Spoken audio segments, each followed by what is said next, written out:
안녕하십니까. 법알목 가이드의 박남주입니다. 안녕하세요. 신성현 변호사입니다.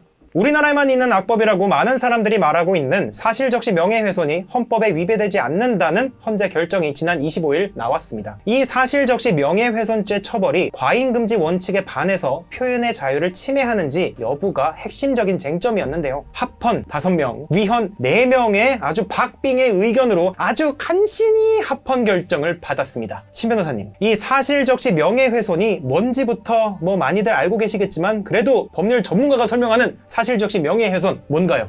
법률 전문가가 설명해봐야 일반인들이 아는 거랑 똑같죠? 사실을 적시했는데 대상의 명예를 훼손한 경우 이거를 처벌하겠다. 이게 사실적시 명예훼손죄죠. 우리 형법은 307조에서 1항의 사실적시 명예훼손, 2항이 허위사실적시 명예훼손 이렇게 두 가지를 처벌을 하고 있는데 진실한 사실을 얘기하더라도 명예훼손이 되면 처벌하도록 하고 있습니다. 이 합헌 의견 5명, 위헌 의견 4명만 보더라도 굉장히 의견이 딱 잘 갈렸다라고 평가를 내릴 수 있을 것 같은데 먼저 합헌 의견은 어땠습니까? 합헌에서는 일단 이 명예라는 게 우리나라에서는 굉장히 중요한 가치다. 근데 이게 한번 훼손되면 회복되기가 매우 어렵다. 그 다음에 징벌적 손해배상이라는 수단이 있으면 참 좋겠는데 우리나라는 그런 게 없다. 그러다 보니까 이걸 민사상으로 구제를 받으려고 하면 너무 피해 회복이 안 된다. 특히 여기에 더해서 이제 한 가지를 더 생각을 해야 될 게 307조에서 사실적시 명예훼손죄를 규정하고 있지만 310조에 의해서 공공의 이익, 공익성이 인정이 되면 위법성이 조각돼서 처벌을 받지 않습니다. 그런데 이제 대법원이나 헌법재판소에서 이 310조를 굉장히 폭넓게 해석하고 있기 때문에 실제로는 처벌까지 나가는 케이스가 그렇게 많지 않다. 이 조항을 없애버리면 어떻게 되냐? 개인의 명예, 인격권이 거의 형해화된다. 진실한 사실을 말했으니까 괜찮아 라고 하면서 상대방의 약점을 끝까지 물고 늘어지는, 오늘도 말하고 내일도 말하고 모레도 와서 또 댓글 달고 그래도 사실을 말했으니까 처벌받지 않는다면 심각하잖아요. 그런 부분들이 있기 때문에 당장은 이 조항을 놔둘 수밖에 없다. 이렇게 보고 합헌 의견을 낸 거죠. 개인의 인격권이 침해된다는 거, 이거 굉장히 부정적인 영향을 사회적으로 끼칠 수 있습니다. 그런데 진실을 말한 사람이 형사처벌까지 받는 경우에는 부당한 결과가 여기에도 마찬가지로 야기된다고 생각합니다. 위헌 의견도 좀 들어보고 싶습니다. 이쪽 의견은 어땠죠? 표현의 자유라고 하는 거는 법체계에서 또 우리 사회에서 민주주의의 근간을 이루는 매우 중요한 요소이기 때문에 최소한으로만 제약을 해야 된다라는 전제를 하나 깔면서 헌법 21조 4항에서는 명예훼손의 구제 수단으로 뒷부분에서 민사상 손해배상을 규정하고 있다. 형사처벌은 규정하고 있지 않다. 헌법에서 예상하고 있지 않은 수단을 법에서 자기 마음대로 이렇게 정해도 되냐, 이런 주장이 하나가 들어가 있고, 그렇다고 한다면 이거를 형사처벌을 굳이 헌법에도 없는데 규정할 만한 이유가 있어야 되는데 그러면 그 행위가 나빠야 되거든요. 진실한 사실을 얘기하는 게 왜 나쁜 짓이냐, 그런 얘기를 또 하나 하고 있고, 그걸 살짝 뒤집어 보면 내가 진실한 사실을 얘기하려고 한다라는 거는 쟤는 거짓된 이야기 속에서 쌓아올린 명예가 아니냐, 그런 명예는 보호할 가치가 없는 거 아니냐, 이런 논거도 하나 들면서, 그 다음에 아까 310조에 따라서 위법성 조각이 될 수 있다고 했는데 그거는 어쨌든 수사에 넘겨지고 재판에 넘겨진 다음에 판단을 받아서 위법성이 조각되는 거고, 처음에 내가 말을 할 때는 이미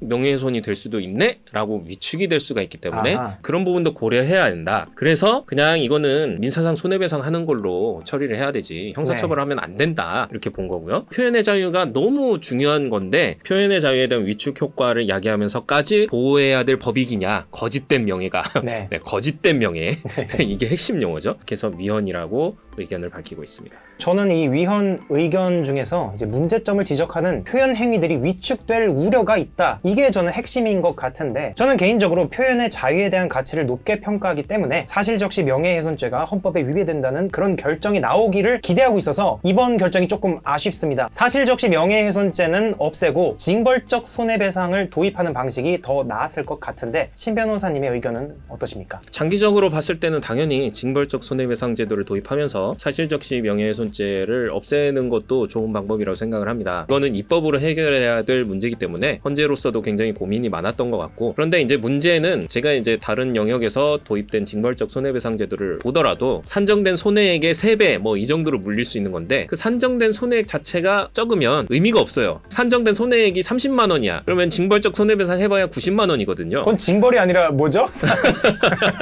자극 버프.